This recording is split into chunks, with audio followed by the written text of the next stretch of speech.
आदाब, नमस्ते, सत श्री अकाल दोस्तों। मैं तबरेज़ मंसूरी आपका बहुत बहुत स्वागत करता हूं हमारे इस यूट्यूब चैनल में जिसका नाम है बिंदास बोलो। आज की कहानी है पाकिस्तान की, एक लाहौर की कहानी है। ये कहानी की शुरुआत होती है 3 दिसंबर 1999 में। एक उर्दू अखबार है पाकिस्तान का, जिसका अखबार का नाम है जंग न्यूज़पेपर में एक ख़त आता है और उस ख़त में एक आदमी का नाम लिखा होता है। उस आदमी का नाम था जावेद इकबाल। जावेद इकबाल नाम का शख्स वो लेटर लिखता और लेटर में वो ये कहता है कि मैंने 100 बच्चों का कत्ल किया है, और एक एड्रेस देता है।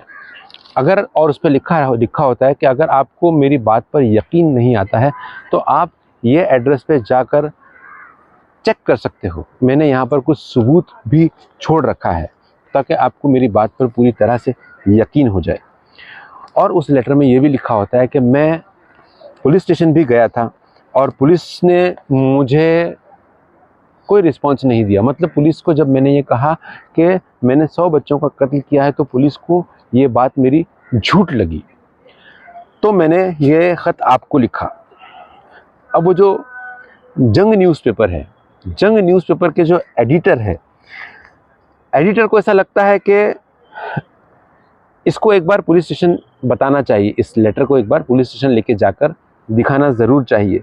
ये सोचकर वो एडिटर इस ख़त को लेकर उसी पुलिस स्टेशन में उन्हीं पुलिस अधिकारियों के पास जाते हैं जहाँ पर वो शख्स पहले खुद गया था। यानी जावेद इकबाल जहाँ पर पहले खुद गया था, उसी पुलिस स्टेशन में ये न्यूज़पेपर के एडिटर जाते हैं, जंग न्यूज़पेपर के, और बताते हैं ये ख़त उनको आया है। ऐसा वो बताते हैं। पूरा पुलिस वाले जितने होते हैं वो लोग उसको पढ़ते हैं और फिर से पुलिस वाले उसको बहुत हल्के में ले लेते हैं। यानी उनको ऐसा लगता है कि ऐसे कैसे हो सकता है कि कोई इंसान 100 बच्चों का कत्ल करे और हमको पता नहीं चले, पहली बात। और दूसरी बात, कोई इंसान अपने आप को क्यों गिरफ्तार करवाना चाहेगा। ये सोचकर पुलिस वाले उस चीज़ को फिर से बहुत हल्के में ले लेते हैं और उस पर कोई एक्शन नहीं लेते हैं पुलिस वाले।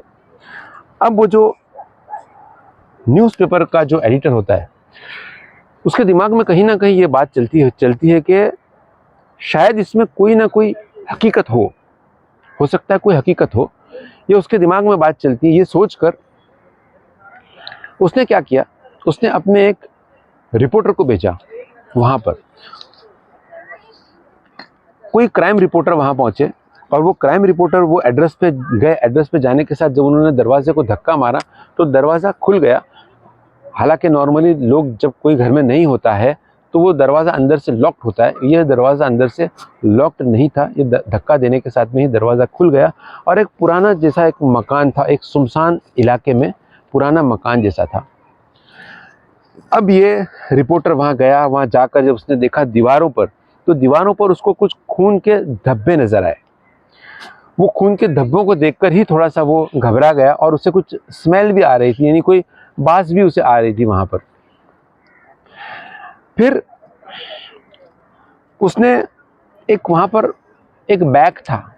उस बैग में उसने देखा कि कुछ छोटे बच्चों के कपड़े थे उस बैग के अंदर, और एक और वहाँ पर बैग था। उस बैग में था कुछ बच्चों के जूते और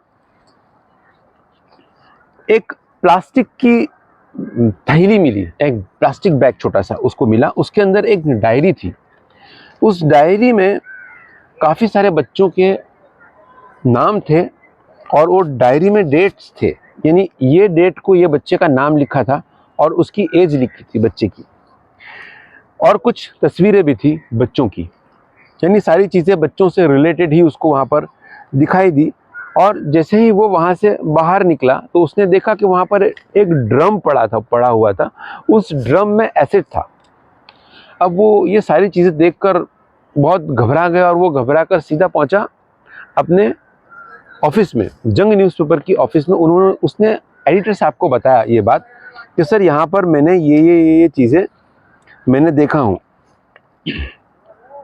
वो एडिटर जो थे, वो एडिटर उस चीज़ को लेकर पहुँचे सीधा पुलिस स्टेशन में। जब वो पुलिस स्टेशन में पहुंचे और उन्होंने बताया कि ये लेटर मैंने लाया था और ये लेटर पे आप लोगों ने तवज्जो नहीं दिया, ध्यान नहीं दिया, तो मैंने अपने एक रिपोर्टर को वहाँ पर भेजा। तो मेरे रिपोर्टर ने बताया कि ये लेटर में जो भी बातें लिखी है वो बिल्कुल सही लिखी है। और एक और वहाँ पर ड्रम था, यानी 2 ड्रम थे, उसमें से एक ड्रम के अंदर एसिड रखा हुआ था और दूसरे ड्रम के अंदर कुछ बच्चों की बॉडी के पार्ट्स थे। अब उसने बताया, रिपोर्टर ने, कि बॉडी के पार्ट्स भी थे। वैसे ही एडिटर ने पुलिस स्टेशन में जाकर बताया कि वहाँ पर कुछ बॉडी के पार्ट्स भी है बच्चों के। अब जब इतना मामला हुआ कि एक रिपोर्टर वहाँ पर जाकर, रिपोर्टर ने देखा, ये सारी बात हुई, तब पुलिस आई हरकत में। पुलिस वहाँ पर गई, पुलिस ने स्पॉट पे जाकर पूरा वेरीफाई किया, पूरी सारी चीज़ों को अपने कब्जे में लिया, सारा इन्वेस्टिगेशन वहाँ से शुरू हुआ। फिर मालूम पड़ा, इसके बारे में पता करने लगी पुलिस, जावेद इकबाल कौन है। अब वहाँ पर पता चला कि जावेद इकबाल यहीं रहता था, इसी घर में वो था। और वो क्या करता था, उसने 4 लोग उसके साथ और काम करते थे, यानी 4 लड़के लोकल वहाँ के काम पे रखा था उसने। पुलिस ने उनको भी उठाया, उन्होंने बताया हाँ ये बात बिल्कुल सही है कि जावेद इकबाल को अक्सर हम लोगों ने बच्चों के साथ देखा है और वो ये सारे कत्ल में उसी का हाथ है। अब उनका इकबाल जुर्म सुनने के बाद पुलिस और ज़्यादा सत्ते में पड़ गई और पुलिस और ज़्यादा एक्टिव हो गई। पुलिस इसको दिन रात ढूंढने लगी और पुलिस को ये अफसोस भी था कि ये हमारे पास खुद चल कर आया था, मगर हम लोगों ने उसकी बात को हल्के में लिया, उसकी बात पर हमने ध्यान नहीं दिया। अब ये मामला चल रहा है, इतने में ये जो इंसान था, ये जावेद इकबाल जो था, ये अचानक खुद पहुंच गया जंग न्यूज़पेपर की ऑफिस में। ये गया वहाँ पर, क्योंकि इसका चेहरा किसी ने देखा नहीं था, तो लोग सिर्फ इसको नाम से ही जानते थे। इसने अपनी पहचान बताई और इसने जो रिपोर्टर थे, रिपोर्टर से कहा कि एडिटर साहब कहाँ बैठते हैं। उस रिपोर्टर ने बताया कि फला कैबिन में बैठते हैं। अब वो वहाँ गया, जावेद इकबाल एडिटर से मिला, एडिटर से हाथ मिलाया और कहा कि मैं ही जावेद इकबाल हूँ, जिसने 100 बच्चों का कत्ल किया और जिसने आपको ख़त लिखा था। और वो जो एडिटर था, एडिटर के तो दिमागी एकदम उसका काम करना बंद कर दिया कि इतना बड़ा क्रिमिनल, इतना बड़ा आरोपी जिसको पूरा देश ढूंढ रहा है, पूरी पाकिस्तान उसको ढूंढ रहा है, पूरी पाकिस्तान की क्राइम ब्रांच, पूरी लोकल पुलिस, सारी मशीनरी उस पर काम कर रही है उसको पकड़ने के लिए, मगर उसको पकड़ नहीं पा रहे। और वो शख्स मेरी ऑफिस में यहाँ पर आया है। वो ये देखकर वो घबरा गया। अब जावेद इकबाल ने कहा कि आपका कोई रिपोर्टर बुलाइए और मेरा इंटरव्यू लीजिए। अब जावेद इकबाल के कहने पर एक रिपोर्टर को बुलाया गया कैबिन के अंदर और उसका इंटरव्यू चालू हुआ। जब उसका इंटरव्यू चालू हुआ तो उसने कुछ बातों का, काफ़ी सारी बातों का बल्कि खुलासा किया यहाँ पर। उसने अपने इंटरव्यू में कहा कि वो एक वेल टू डू फैमिली से है, यानी बहुत अच्छी एक अमीर घराने से ताल्लुक़ रखता है और इसका लाहौर में एक विला है, यानी एक बंगलो है बड़ा इसका। और इसके फादर जो थे वो एक बड़े बिजनेसमैन थे। कुछ हुआ यूँ उसके साथ में, वो उसका कुछ पड़ोसियों में कुछ छोटा मोटा कुछ झगड़ा था, यानी उसके एक फैमिली का झगड़ा था। अब वो उन लोगों ने क्या किया, पड़ोसियों ने एक बच्चे का यौन शोषण का झूठा आरोप इस पर लगाया और इसको अरेस्ट करवा दिया। और जब ये अरेस्ट हुआ तो इसको पुलिस ने इसके साथ में बहुत ही बुरा व्यवहार किया, इसको मारा, इसको टॉर्चर किया और ये कुछ महीनों के लिए ये अरेस्ट हो गया, यानी ये जेल में भी गया। और जेल में जो आरोपी थे, यानी दूसरे जो क्रिमिनल्स थे, उन लोगों ने भी इसके साथ में बहुत अभद्र व्यवहार किया, क्योंकि इसके ऊपर इल्ज़ाम कुछ ऐसा लगा था। हालांकि इसके हिसाब से इस जो जावेद इकबाल का बयान है उसके हिसाब से ये झूठ था, मगर ऐसा ही यही हुआ था।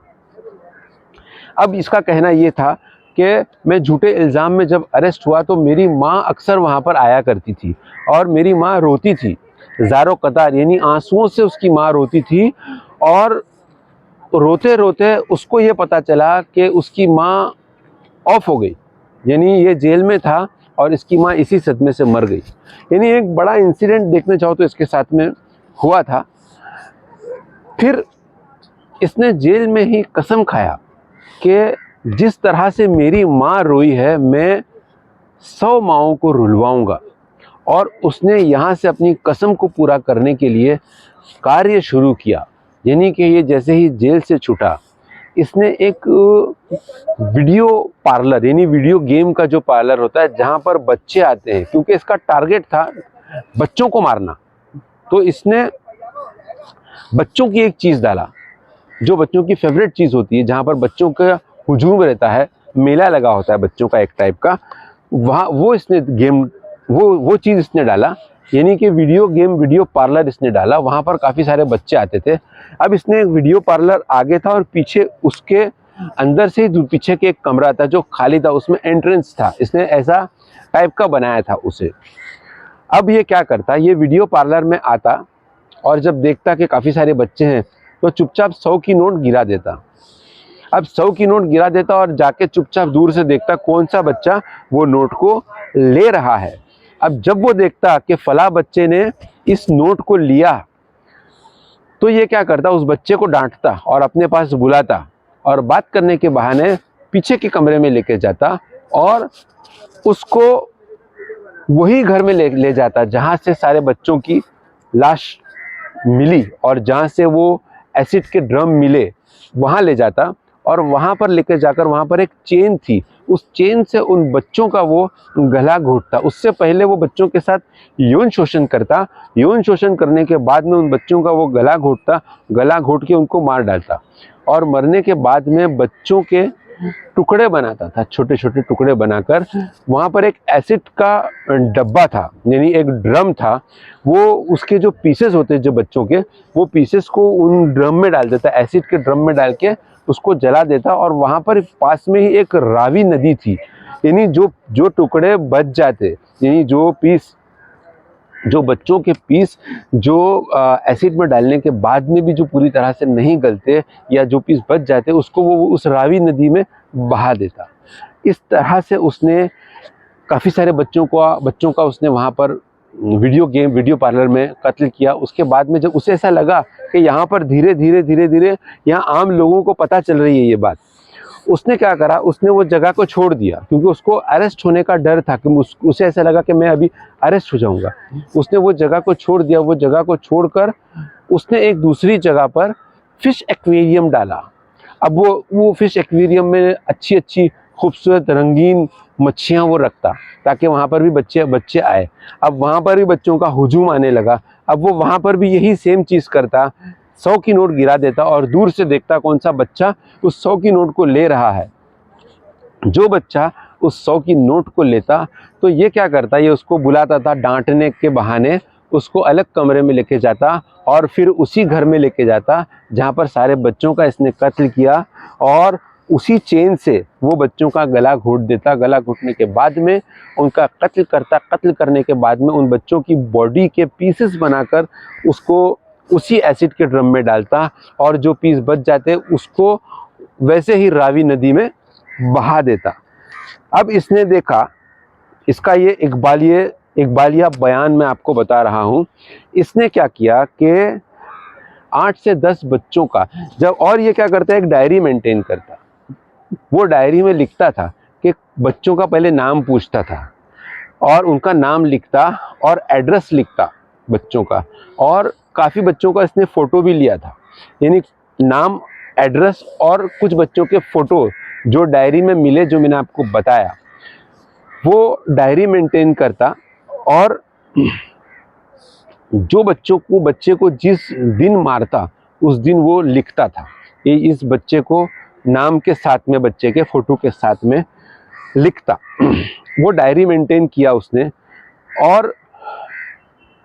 और उसने ये भी बताया कि जब उसने देखा कि 90 के आसपास कत्ल हो चुके हैं उसके हाथ से, तो उसने क्या किया, अभी बच्चों को मार कर उनके पीसेस बनाकर एक ड्रम में डालने लगा वो, ताकि, और ये भी वो खुद कह रहा है पुलिस स्टेशन में प्रेस की ऑफिस में बैठकर वो ये इकबालिया बयान दे रहा है अपना कि मैंने वो 8-10 बच्चों का कत्ल करके उनको एसिड में मैंने डाल के पिघलाया नहीं उनकी बॉडी को, और रावी नदी में भी मैंने नहीं बहाया, वो इसलिए ताकि मैं जब पुलिस में अरेस्ट हो जाऊं तो, और जब मैं पुलिस को अपनी बात कहूं तो पुलिस को यकीन हो, क्योंकि मैं सबूत सबूत दे रहा हूं उनको, और इसलिए उसने वो सबूत को संभाल के रखा, बच्चों की बॉडी के पीसेस को। ये सारा जंग न्यूज़पेपर की ऑफिस में जब ये सारा मामला आया तो, और उसने एक और बात कहा, उसने कहा कि जंग न्यूज़पेपर के एडिटर से ये बात कहा उसने, जावेद इकबाल ने, कि सर ये जब हो जाएगा, ये इंटरव्यू होने के बाद में मुझे आर्मी को बुलाना, आर्मी के हवाले करना, ना कि पुलिस के, यानी मुझे पुलिस पे भरोसा नहीं है, मुझे आर्मी में अरेस्ट करवाना।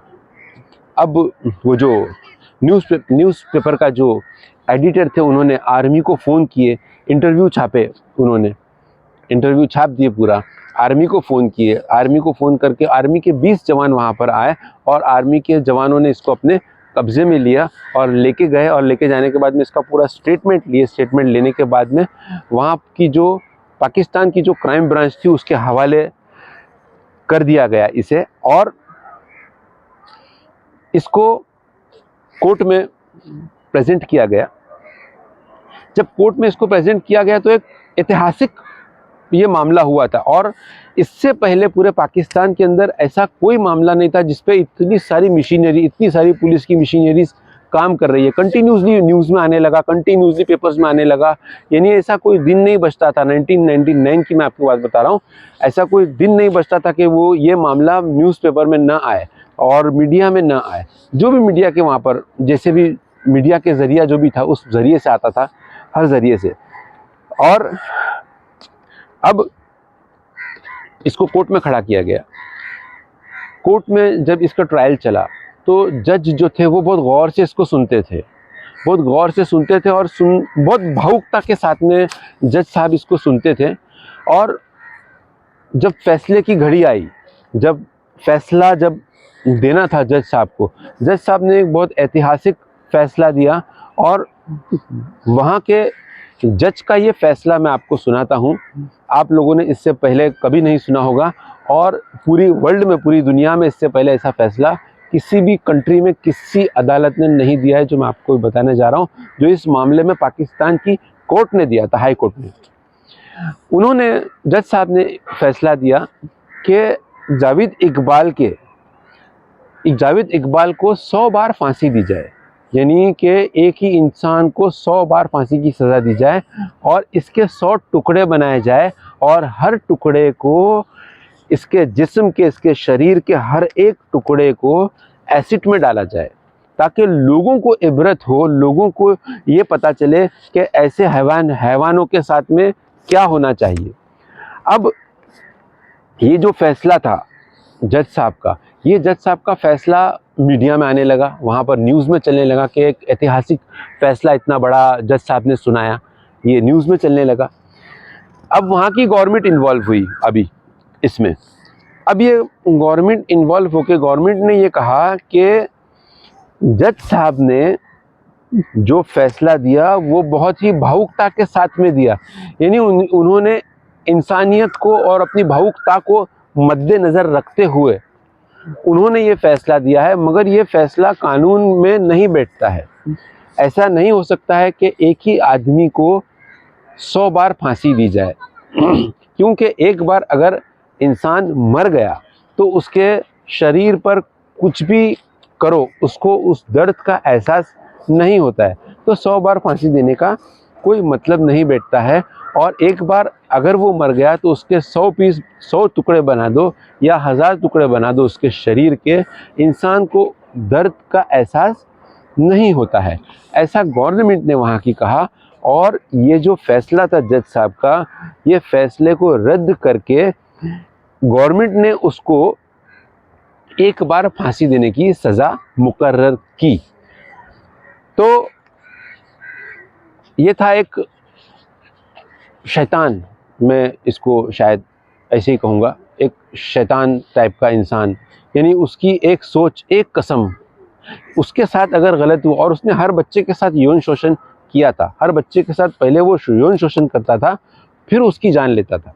बिना यौन शोषण के उसने किसी बच्चे का कत्ल नहीं किया था। तो ये था एक आदमी, एक साइको, मैं कहता हूँ इसको, एक साइको किलर की कहानी। और अगर उसके साथ कोई चीज़ अन्याय हुई तो उसे अदालत का दरवाज़ा खटखटाना चाहिए था, अपने इंसाफ के लिए लीगली लड़ना चाहिए था, कागज़ और कलम के ज़रिए। उसको हथियार उठाकर मेरे साथ गलत हुआ तो मैं हर इंसान के साथ गलत करूँगा, ये मानसिकता गलत है, ऐसा उसको नहीं करना चाहिए था। उसको इंसानियत के नाते और अपना दिमाग चला के खुद को, वो केस को, जिस केस में उसको इल्लीगली अरेस्ट किया गया था, उसको उस केस में अपने आप को निर्दोष साबित करना चाहिए था। और जिसने उसके ऊपर ये केस किया उसके ऊपर पलट के केस करना चाहिए था, कानून उसका ज़रूर साथ देता, ऐसा मेरा मानना है। तो ये थी आज की कहानी जावेद इकबाल की। ये एक साइको किलर इसको बोल सकते हैं। इसने अपनी कसम पूरी करने की खातिर पूरे 100 बच्चों की जान ले ली। तो फिर मिलेंगे बहुत ही जल्दी एक नई और अद्भुत कहानी के साथ। तब तक के लिए मुझे इजाज़त दीजिए। आदाब, नमस्ते, सत श्री अकाल।